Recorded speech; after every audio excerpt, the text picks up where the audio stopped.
दशरथ राज दुलारे राजा राम राजा राम। जय दशरथ राज दुलारे राजा राम राजा राम। जय दशरथ राज दुलारे राजा राम राजा राम।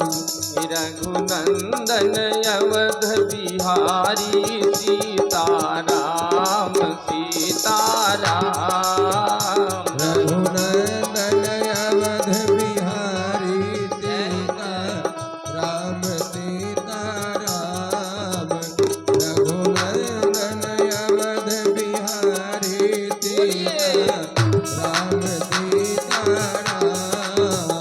जय दशरथ राज दुलारे राजा राम राजा राम। दशरथ राज दुलारे राजा राम राजा राम। दशरथ राज दुलारे राजा राम राजा राम। रघुनंदन अवध बिहारी सीता राम सीताराम। रघुनंदन अवध बिहारी सीताराम सीताराम। जय दशरथ राज दुलारे राजा राम राजा राम। जय दशरथ अवध दुलारे राजा राम राजा राम। रघुनंदन अवध बिहारी सीताराम सीताराम। रघुनंदन अवध बिहारी सीताराम सीताराम। रघुनंदन अवध बिहारी सीताराम सीताराम। रघुनंदन अवध बिहारी सीताराम सीताराम। जय दशरथ राज दुलारे राजा राम राजा राम। जय दशरथ राज दुलारे राजा राम राजा राम।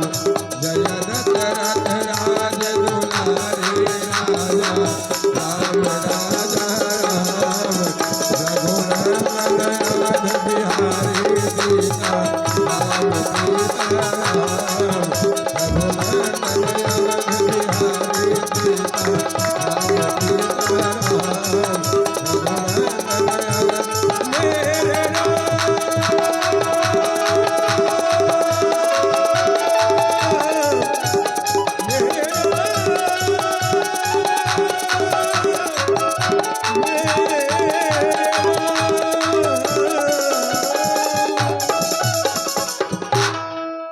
बोलो श्री सीताराम नाम महाराज की परम आदरणीय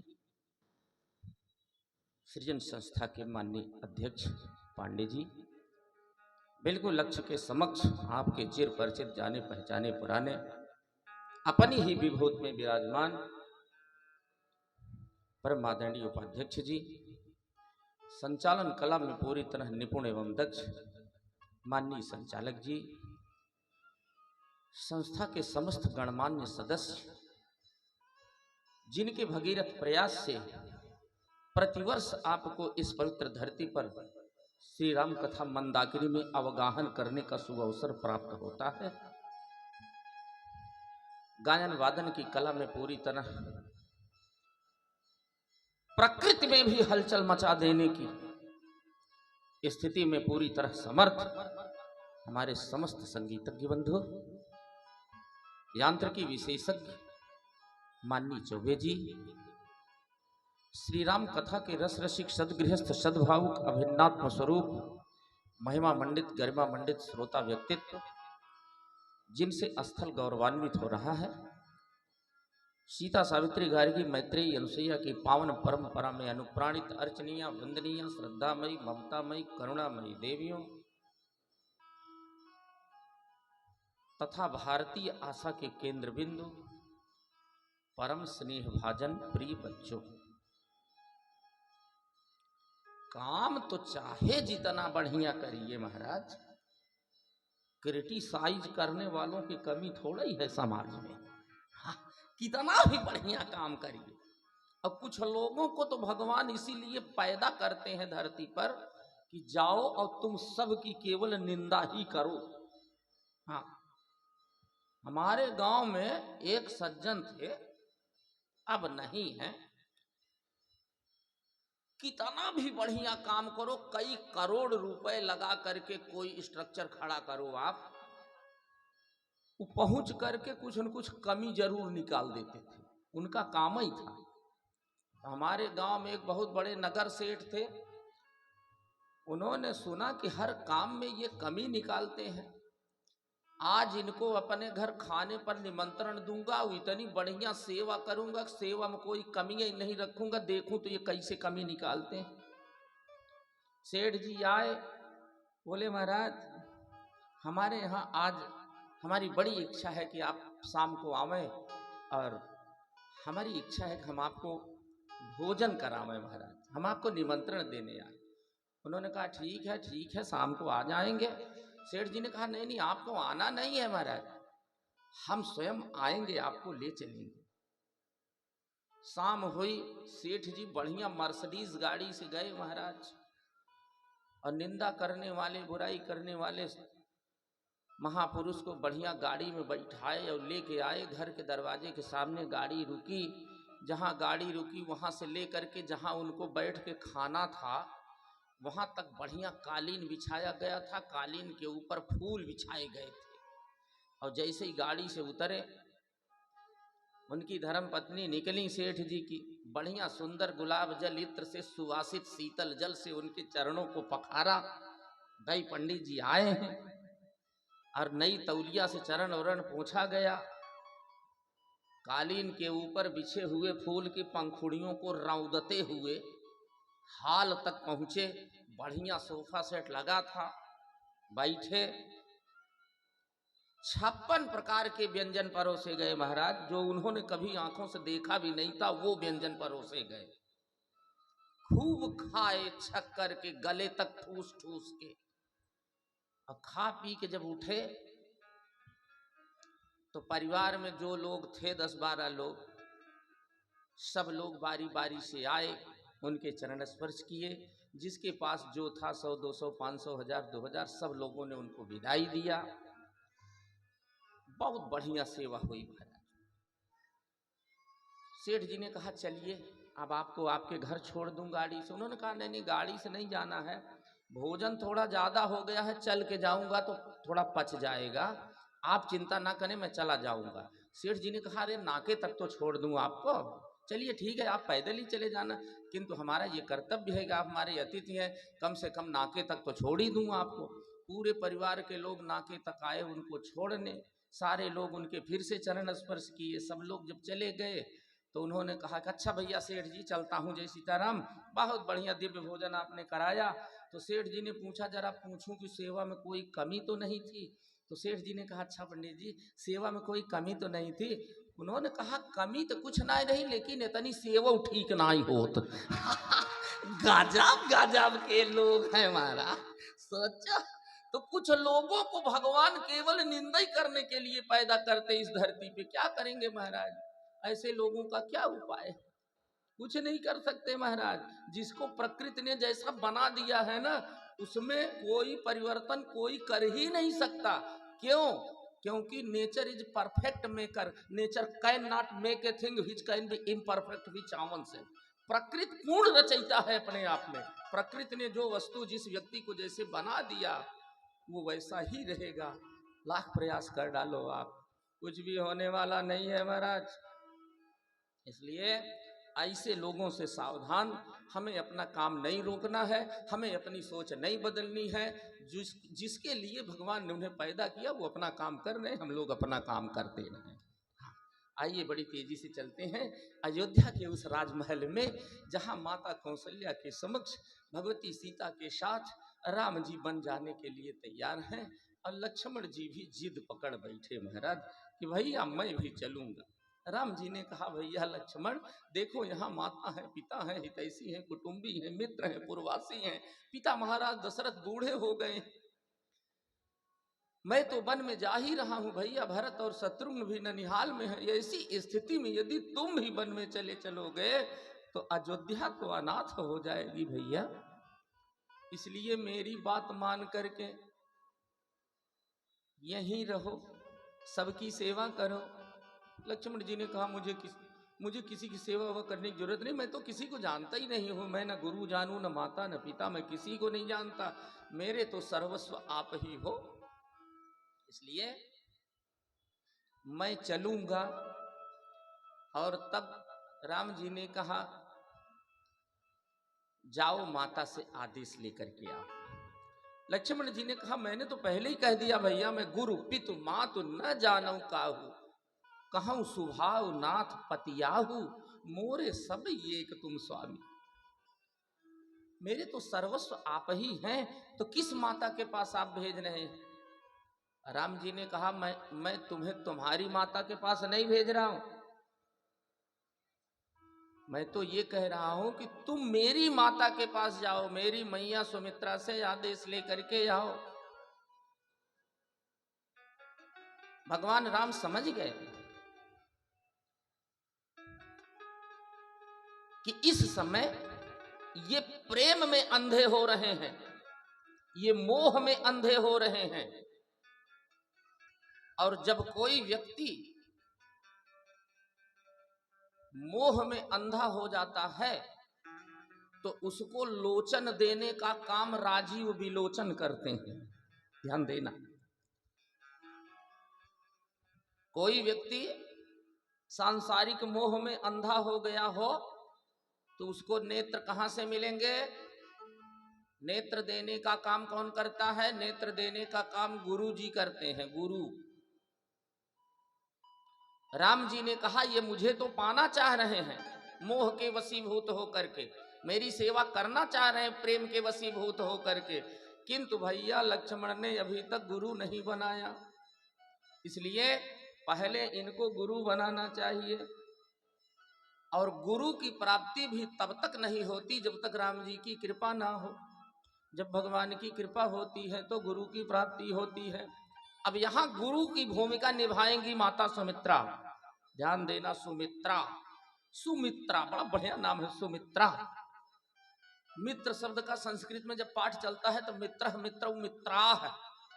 सुमित्रा, सुमित्रा जी जीव की सुंदर मित्र हैं।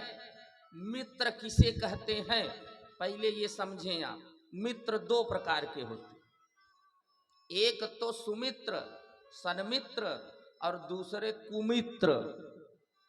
सुमित्र बहुत मुश्किल से, ऐसे ही बिरले कोई मिल जाए तो मिल जाए, और कुमित्र तो पग पग पर मिलेंगे आपको महाराज। सुमित्र कौन है पहले ये देखें। तो शास्त्रकार कहते हैं पापा निवारयतियो जयते हिताय गुहयंच गुहति गुणान प्रकटीकरोति आपद गतंचन जहाति ददाति काले सन्मित्र लक्षण मिदम प्रवदंति संतः। क्या बढ़िया बात है। शास्त्रकार कहते हैं पापान निवारयतियो जयते हिताय, आपको पाप के मार्ग से हटाकर जो पुण्य के रास्ते से जोड़ दे, जो सन्मार्ग से जोड़ दे, गुहयंच गुहत गुणान प्रकटी करोति, समाज में जो आपके भीतर से भीतर छुपे हुए दोष को न देख करके आपके गुण को ही प्रकट करे। आपद गतं चैन जहाति ददाति काले, विपत्ति काल में जो कभी आपका साथ न छोड़े, कंधे से कंधा मिलाकर आपका साथ दे। सन्मित्र लक्षण मितम प्रवदंति संतः, ऐसे लोग सन्मित्र की श्रेणी में आते हैं, ऐसा संत जन कहते हैं। बात समझ में आई? बात समझ में आवे तो ऐसे ऐसे करिएगा। एक पंडित जी कथा कह रहे थे, तो पंडित जी जब कुछ बोले तो थोड़ी देर के बाद बोले कि बात समझ में आ रही है। तो श्रोताओं ने कहा हाँ महाराज। बोले ऐसे नहीं, जब हमारी बात समझ में आवे तो ऐसे ऐसे करना, और ना समझ में आवे तो ऐसे ऐसे करना। एक सज्जन बहुत पढ़े लिखे उठ के खड़े हुए, उन्होंने कहा महाराज यदि थोड़ा थोड़ा समझ में आवे और थोड़ा थोड़ा ना आवे तब। तो पंडित जी भी 4 वेद पढ़ के आए थे, उन्होंने कहा समझ में आवे तो ऐसे ऐसे, ना समझ में आवे तो ऐसे ऐसे, और थोड़ा समझ में आवे थोड़ा ना आवे तो ऐसे ऐसे। गजब गजब के लोग, सोचो सोचो। हाँ, अब आजकल तो सही बताऊं महाराज, चौबे जी थोड़ा संभालिए। सीटी देखिए भाई, माइक जब कथा के बीच में सीटी देने लगता है तो हमको ऐसा लगता है जैसे बिना टिकट के हो ट्रेन में टीटी दिख गया। बड़ा डर लगने लगता है महाराज, इसलिए थोड़ा सा सावधानी बनाइए। आइए बोलिए भक्तवत्सल भगवान की जय। एक पंडित जी कथा कहने गए, कुछ जानते वानते नहीं थे, पढ़े लिखे नहीं थे, किंतु भाई ब्राह्मण थे, माइंड तो था ही, दिमाग तो था ही। ऐसे ही चले जा रहे थे गांव के बगल से। अब गांव वाले बड़े भक्त थे बेचारे, कथा सुनने के बड़े रसिक थे। गांव वाले दौड़े करे एक महात्मा जा रहे, पकड़ो इनको। हमारे जैसा लाल पीला पहन के पंडित जी जा रहे थे, दौड़े गांव वाले, बोले महाराज आप कुछ कथा वथा करते हैं क्या? पंडित जी ने जानते कुछ नहीं थे, कथा वथा नहीं करते थे वो, किंतु उनको लगा कि अब 2-4 दिन हमारा यहाँ आसानी से बीतेगा, बढ़िया भोजन वोजन मिलेगा, दक्षिणा भी मिलेगी, चलो। बोले हाँ हाँ हाँ कथा ही करता हूँ मैं, केवल कथा ही करता हूँ, यही तो मेरा काम है। गांव वाले ले गए, बढ़िया उनका खूब स्वागत सत्कार किए, भोजन वोजन कराए, बढ़िया मंच लगाए, सारे गांव के लोग बैठे। बोले पंडित जी कथा कहिए। तो प्रायः वक्ताओं का एक स्वभाव होता है, मैंने देखा है कि जब कुछ बोलने को होगा तो उनका एक जैसे ठेका टाइप का होता है कि तो बात समझ में आ रही है ना, तो लोग बोलते हैं हाँ हाँ महाराज। तो जैसे उनको कुछ आता जाता तो था नहीं, 1-2 श्लोक बोले, मंगलाचरण किए। अब कुछ कथा कभी कहे हों तब तो कह पावे, तो बोले कि हाँ बंधुओं आप लोग समझ रहे हो ना? तो सारे श्रोताओं ने कहा हाँ महाराज। बोले जब सब लोग समझ ही रहे हो तो आप लोगों को कथा सुनाना ही बेकार है, चलो आरती करो। अब उस दिन आरती हो गई। दूसरे दिन श्रोताओं ने सोचा कि कल जब फिर महाराज पूछेंगे कि आप लोग समझ रहे हो, तो हम लोग बोलेंगे नहीं, देखो तब क्या कहते हैं। तो दूसरे दिन फिर पंडित जी बोले मंगलम भगवान विष्णु मंगलम गरुड़ध्वज। बोले अच्छा हाँ भैया, तो बंधुओं आप लोग बात समझ रहे हो ना? तो श्रोताओं ने कहा नहीं महाराज। बोले जब कुछ समझते ही नहीं आप लोग तो आप लोगों को समझाना ही बेकार, चलो आरती करो। कथा हो गई आज की। तो तीसरे दिन फिर श्रोताओं ने निर्णय लिया कि यार एक काम करो, आज यदि महाराज जी पूछेंगे कि समझ रहे हो, तो आधे लोग कहना हाँ, आधे लोग कहना नहीं, देखो तब क्या बोलते हैं महाराज। पंडित जी फिर तीसरे दिन हलवा पूड़ी खा के बैठे हैं, फिर मंगलाचरण किए। बोले तो हाँ माताओं बहनों बंधुओं श्रोताओं आप लोग समझ रहे हो ना? तो आधे लोग बोले नहीं, आधे लोग बोले हाँ। पंडित जी ने कहा एक काम करो, हमें ऐसा लग रहा है कि आधे लोग समझ रहे हैं आधे लोग नहीं समझ रहे हैं। श्रोताओं ने कहा हाँ महाराज। बोले तो एक काम करो, जो आधे लोग समझ रहे हैं वो जो नहीं समझ रहे हैं उनको समझा दें, चलो आरती करो। गजब गजब के लोग स्थिति है महाराज। हाँ, तो आजकल तो सही पूछो तो वक्ताओं की बाढ़ सी आ गई है भारतवर्ष में, जिसको देखो वही वक्ता। और खास करके भागवताचार्य तो इतने निकल गए भारतवर्ष में, पूछो भागवत का भ नहीं पता है, what is the mean of भ, भ किसे कहते हैं, भागवत माने क्या होता है नहीं पता। भागवताचार्य है, लिख के घूम रहे हैं, एक पेशा हो गया है, बेच रहे हैं शास्त्रों को, 4-6 भजन, 10-20 श्लोक, 10-20 चौपाई याद कर प्रवक्ता हो गए। क्या है ये सब? पहले पढ़ो, शास्त्रों का, सिद्धांतों का अनुशीलन परिपालन करो, विद्वान ब्राह्मण गुरु श्रेष्ठ माता पिता के चरणों में बैठ करके पहले सीखो, तब शास्त्र समझ में आते हैं महाराज। जब भजन गा के दक्षिणा लेनी है तो कोई बात ही नहीं, चलो। तो ऐसे बहुत से लोग हो गए हैं संसार में, तो ठीक है, जैसे भी हैं जो भी हैं, कम से कम सनातन धर्म का प्रचार कर रहे हैं, यही बहुत बड़ी बात है हमारे लिए। लगे हैं वो अपने कामों में, किंतु केवल प्रचार ही मत करिए, प्रचार के साथ साथ कुछ हृदयंगम भी करिए, कुछ अर्जित भी करिए। जब आपके पास कुछ रहेगा तब तो समाज को कुछ दे पाओगे, कुछ रहेगा ही नहीं तो क्या मतलब महाराज। इसलिए आवश्यक है पढ़ना लिखना, बड़ों के साथ बैठ करके कुछ सीखना। आजकल तो लोग बुजुर्गों के साथ बैठने ही नहीं चाहते महाराज, नहीं बैठोगे कहां से मिलेगा। तो नेत्र की प्राप्ति कहां से होती है, दृष्टि कहां से मिलती है?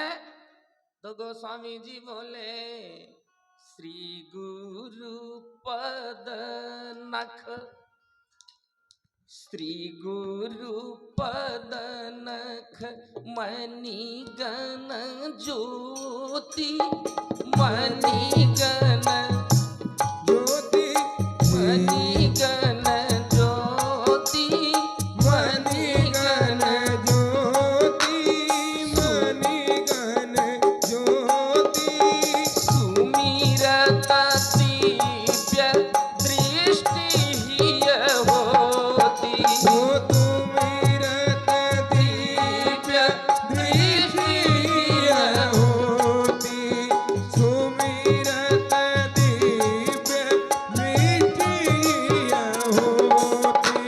श्री गुरु पद नख, श्री गुरु पद नख। क्या बात है। कलवा से हमारे कुछ मित्र आए हैं और ये लोग हमारे बहुत अच्छे मित्र हैं पांडे जी। अभी आइए भाई जयप्रकाश भाई, आइए इधर आइए आप भगवान के बहुत अच्छे भक्त हैं महाराज। ये एक ऐसे व्यक्तित्व हैं, ये गोरखपुर से हैं, ये बिलोंग करते हैं, कलवा में रहते हैं, और आप ऐसे विलक्षण व्यक्तित्व हैं महाराज, इन्हें पूरा श्री रामचरितमानस कंठस्थ है। ये साधारण व्यक्तित्व नहीं है महाराज, इनके लिए जोरदार ताली बजाइए। और यही नहीं, 12 वर्ष तक मैंने इनके भी सानिध्य में रह करके कुछ सीखा है मानस। ये हमारे गुरु भी हैं एक प्रकार से महाराज। ये साधारण व्यक्तित्व नहीं, ये देखने में बहुत साधारण है किंतु है नहीं ये साधारण। निश्चित रूप से भगवान की अलौकिक कृपा इनके ऊपर है, और ये आए, हमें बड़ी खुशी हुई महाराज। बोलिए भक्तवत्सल भगवान की जय।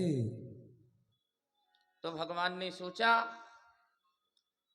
कि जब व्यक्ति मोह में अंधा हो जाए तो ऐसे अंधे व्यक्ति को, आइए इस तरह, बोलो आनंद कंद भगवान की श्री राम जय राम।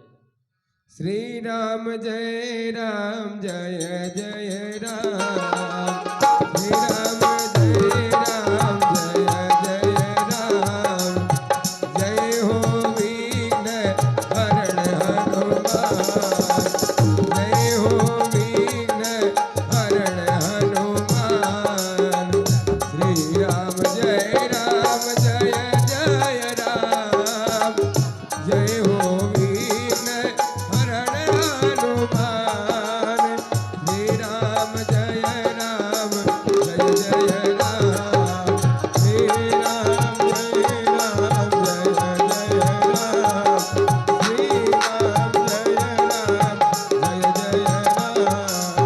बोलिए भक्तवत्सल भगवान की जय। भगवान के जब सच्चे भक्त दिख जाते हैं महाराज, तो अनायासेन एक आंतरिक सी खुशी होती है। बहुत बढ़िया लगा आप आए, ये हमारा सौभाग्य है महाराज। आइए, भगवान ने सोचा प्रेम में अंधे हो रहे हैं, और जब कोई व्यक्ति मोह में अंधा हो जाए, प्रेम में अंधा हो जाए, तो उसको दिव्य दृष्टि की आवश्यकता होती है, उसे दृष्टि चाहिए। और दृष्टि कहाँ से मिलेगी? तो गोस्वामी जी ने कहा दृष्टि तो गुरुदेव भगवान ही दे सकते हैं। श्री गुरु पद नख मन गण ज्योति, सुमिरत दिव्य दृष्टि ही होती। दलन मोह तमसो प्रकाशु, बड़े भाग उरे आवै जासु। उघरहि विमल बिलोचन ही के, मिटहि दोष दुख भव रजनी के। तब सूझहि रामचरित मनि मानी के। भैया अब आप बैठ गए सामने, हमें चौपाई बोलने में डर लग रहा है महाराज कि कहीं कोई त्रुटि ना हो जाए। बोलो आनंद कंद भगवान की। क्या बढ़िया बात है। भगवान की प्राप्ति तो तब होती है जब गुरुदेव भगवान के माध्यम से दिव्य दृष्टि मिल जाए महाराज, तब भगवान दिखते हैं। तो लक्ष्मण ने कहा एक काम करो, लक्ष्मण जी से भगवान ने कहा एक काम करो, तुम मेरी मैया सुमित्रा से आदेश लेकर के आओ और फिर बन चलो। अब देखो, जैसे ही लक्ष्मण जी सुमित्रा जी के पास आए, अभी तक तो वो अंधे थे, आंखें नहीं थीं, किंतु जैसे ही सुमित्रा जैसी गुरु उन्हें मिली, बात मैं सुमित्रा की कर रहा था, तो मैं ये बता रहा था कि सुमित्रा माने जीव की सुंदर मित्र। और मित्र दो प्रकार के होते हैं, एक सन्मित्र, एक कुमित्र। सन्मित्र मैंने बताया, पापान निवारयति यो जयते हिताय, गुह्यंच गुहति गुणान प्रकटी करोति, आपद गतं च न जहाति ददाति काले, सन्मित्र लक्षण मिदम प्रवदन्ति संतः। अब कुमित्र कौन है जरा ये भी सुन लो। कुमित्र, कुमित्र की भी बड़ी बढ़िया परिभाषा गोस्वामी जी कहते हैं, आगे कह मृदु बचन बनाई, आगे कर मृदु बचन बनाई, आगे कह मृदु बचन बनाई। पाछे अनहित मन कुटिलाई, पाछे अनहित मन कुटिलाई, पाछे अनहित मन कुटिलाई। जाकर चित अहि गति सम भाई, जाकर चित अहि गति काम भाई, जाकर चित अहि गति काम भाई। अस कुमित्र परिहरे ही भलाई, अस कुमित्र परिहरहि भलाई, अस कुमित्र परिहरे ही भलाई, अस कुमित्र परिहरे ही भलाई। सामने तो खूब मीठी मीठी बात, और जैसे ही 2 समोसा खाए, चाय पिए, घूमे, गजब बेवकूफ बनाया यार इसको। देखो 50 रुपया खर्चा करवाया ना। ये सब कुमित्रों की श्रेणी में आते हैं महाराज। आपसे लाभ लेने के बाद पीठ पीछे आपकी ही बुराई करेंगे महाराज। ऐसे कुमित्रों से सावधान। किंतु सुमित्रा जी सन्मित्र हैं, जीव की सुंदर मित्र हैं, और लक्ष्मण जी की तो गुरु भी हैं महाराज। ध्यान देना, मैंने पहले ही कहा है कि गुरु की प्राप्ति भगवान की कृपा से होती है, और जब गुरु की प्राप्ति होती है तो गुरु अपने शिष्य को दृष्टि प्रदान करता है। अभी तक लक्ष्मण जी जो मोह में अंधे हुए थे, साहित्य देखें आप, गोस्वामी जी क्या कह रहे हैं। जब भगवान राम के आदेश से लक्ष्मण जी सुमित्रा मैया के पास आए तो क्या हुआ, अभी तक जो नेत्र उनके समाप्त हो गए थे, जो दृष्टि समाप्त हो गई थी, वापस उन्हें फिर से दृष्टि मिली। गोस्वामी जी मंगलमय संकेत किए, बोले हर सीत हृदय मातु पही आए, हर सीत हृदय मातु पही आए, हर सीत हृदय मात पही आए। मनहु अंध फिरी लोचन पाए, मनहु